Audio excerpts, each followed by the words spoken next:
विचित्र श्री बालकृष्ण प्रभु वैष्णवरून खूब खूब आशीर्वाद वैष्णवरून। कोई भी सेवा में अपन भोग सराने के बाद बीड़ी तो अरोगाते ही हैं प्रभु को।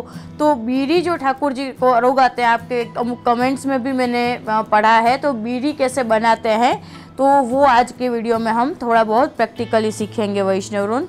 तो ठीक है, अपन ठाकुर जी के लिए बीड़ी सिद्ध कैसे करते हैं वो देखते हैं। ठीक है, तो देखिए वैष्णवरून, बीड़ी जो है अपन नागरवेल के पान आते हैं उससे बीड़ी बनानी है। और ये जो नागरवेल के पान आते हैं वो भी बहुत प्रकार के आते हैं। ये मीठे वाले पान है। कुछ जो पान आते हैं वो बहुत ज़्यादा ठाकुर जी को श्रम हुए ऐसे आ जाते हैं, जो तीखे तीखे होते हैं। और कुछ जो होते हैं वो बहुत ही छोटे और बटकड़े पान होते हैं, जैसे अपन ऐसे बनाने जाते हैं तो टूट जाते हैं। तो टुकड़े, इन शॉर्ट मेरा कहने का बस यही तात्पर्य है कि प्रभु जो है उत्तम वस्तु के भोगता है, बेस्ट एंड बेस्ट। तो अपन जो अगर सेवा करें तो बेस्ट एंड बेस्ट करें। तो इसलिए आप अच्छे से पान बढ़िया वाले लेके आइए। दूसरा जो मैं दूसरे एक उत्तम वस्तु के भोगता है। दूसरा मैं अपने हर वीडियो में क्या कहती हूँ कि स्वच्छता बहुत ज़रूरी है। तो जो जब पान आते हैं दुकान में से तो पता नहीं किस किस के हाथ लगे होते हैं, और दूसरा फिर वो इतने ज़्यादा उसके अंदर लगा होता है कुछ ना कुछ, तो उसको नॉर्मली लोग बाग कैसे खासा भी नहीं करते हैं सही से, मुख्या भितरिया या फिर जो भी, मैं ऐसा नहीं कुछ कह रही, पर तो उसको खासा करने का कुछ क्या एक सिस्टम होती है, वो मैं आप लोगों को मेरी जो सिस्टम है मैं बताती हूँ। कि जैसे अपन सब्जियाँ वॉश करते हैं ना, उसी तरह से जैसे पालक है वगैरह, उस तरह से एक बड़े से तपेले में पानी ले लीजिए। उसके अंदर ये सभी पान को हमें ऐसे डिप कर देना है। डिप करके और फिर ऐसे एक एक पान को ऐसे अच्छे से ऐसे रब कर देना है, एक पान को दूसरे पान से, जिसकी वजह से क्या होगा, वो काला काला और न जाने क्या क्या लगा होता है वो पूरा हट जाएगा। उसके बाद हमें उस पान को उसमें से निकाल लेना है। ठीक है, और निकालना किस में है, वो चाड़नी आती है, चाड़नी, उसमें निकालना है। और उसके बाद नल की धार के नीचे चाड़नी में एक बार और वॉश कर लेना है। 5 मिनट लगती है इस चीज़ में, इस प्रोसेस में ज़्यादा टाइम नहीं लगता है। तो ये मेरा आग्रह है कि करो तो बेस्ट एंड बेस्ट करो।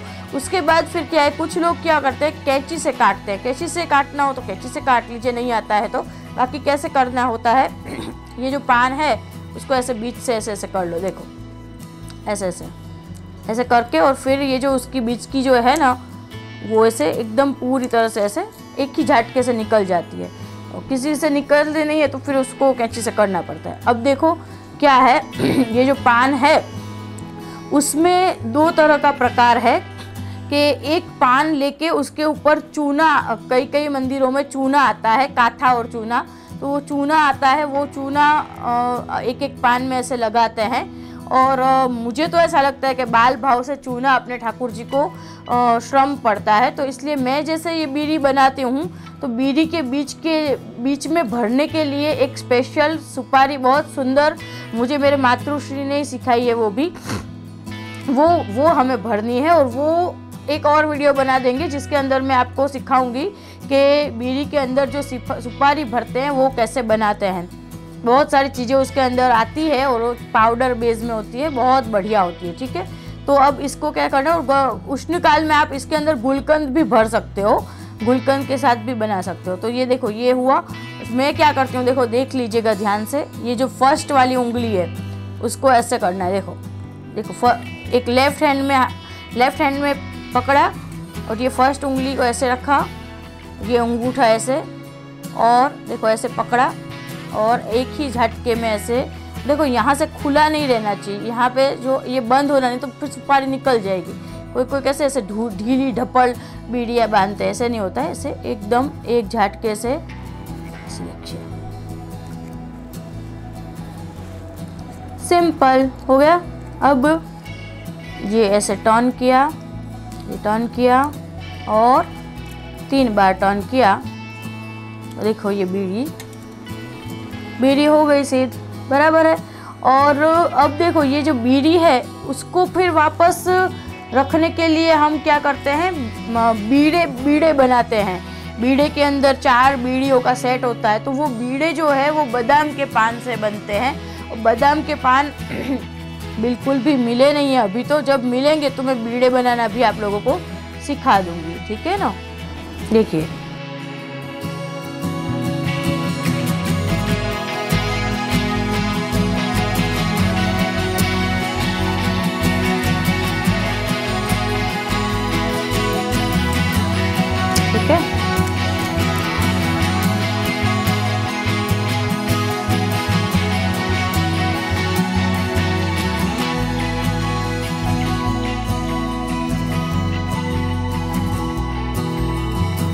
ठीक है।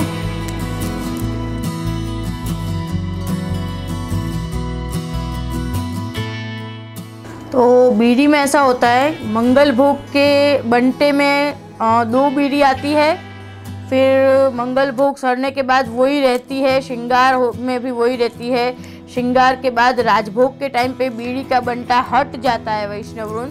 और राजभोग सड़ने के बाद जो है, राजभोग सड़ने के बाद बीड़ी के बंटे में 4 बीड़ी आती है और बीड़ी 4 बीड़ी अरोगते हैं। और अरोगाते कैसे हैं तो वो वैसे तो मैं आपको फिर से मैं चित्र जी और मिश्री भोग की दोनों की कंबाइन में प्रैक्टिकल वीडियो बनाने वाली हूँ, तब सिखाऊंगी। फिर भी आपको ऐसे बता देती हूँ। जैसे ये बीड़ी है, तो ये बीड़ी जो है, इसका ये वाला जो भाग है, उस भाग से राइट हैंड से प्रभु को ऐसे अरोगाते हैं। आईज अपनी क्लोज रखनी है और महाप्रभु जी गोसाई जी की कहानी से अरोगिए ऐसे 2 मिनट रख के, फिर उसको ट्रस्टी में पधरा दी, दूसरी बीड़ी अरोगाई इस तरह से, ठीक है। उस तरह से बीड़ी अरोगाते हैं। और राजभोग में 4 बीड़ी अरोगते हैं, 4 बीड़ी बंटे में आती है। उसके बाद उत्थापन में अनोसर का जो बंटा होता है ना शैया के पास में, उसमें 2 बीड़ी आती है। उसके बाद शयन तक की सेवा करते हैं अगर, तो शयन में शयन भोग सरने के बाद 4 बीड़ी बंटे में आती है और 4 बीड़ी अरोगते हैं। और अगर शयन तक की सेवा नहीं करते हैं तो 4 बीड़ी अपन बंटे के अंदर ही रख दीजिए, ठीक है ना। तो ये इस तरह से होता है सब। चलो, ये हो गई बीड़ी की सेवा, ठीक है। वैसे कुछ कुछ वैष्णव अलग अलग तरह से बीड़ी बनाते हैं, वो विप्रयोग संयोग के भाव से, वो अब मैं आपको बताना रह गया। वो कुछ ज़्यादा टफ नहीं है, इजी है। वो क्या होता है, दो डायरेक्शन, एक ये 2 पान है तो एक ये डायरेक्शन से बनाना, एक ये डायरेक्शन से, इस तरह से बनती है वो, ठीक है। तो आशा है आपको मेरे सभी वीडियो पसंद आए होंगे। और देखो, मैं आप सबके कमेंट्स भी पढ़ती हूँ, उस हिसाब से एक एक कमेंट्स के हिसाब से वीडियो भी बना रही हूँ।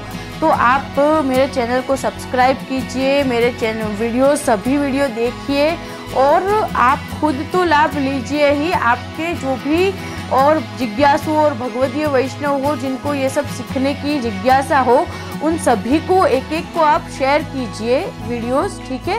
तो और बहुत सारे वीडियोस है, आप आगे जो नए नए सब्सक्राइबर बने हैं उन्होंने मेरे आगे पहले वाले वीडियोस नहीं देखे हैं, तो वो पूरी लिंक आ जाती है, पूरे के पूरे सभी वीडियो देखिए आप लोग, ताकि आपको सेवा का प्रॉपर सबको मार्गदर्शन मिल सके। तो खूब खूब आशीर्वाद वैष्णव।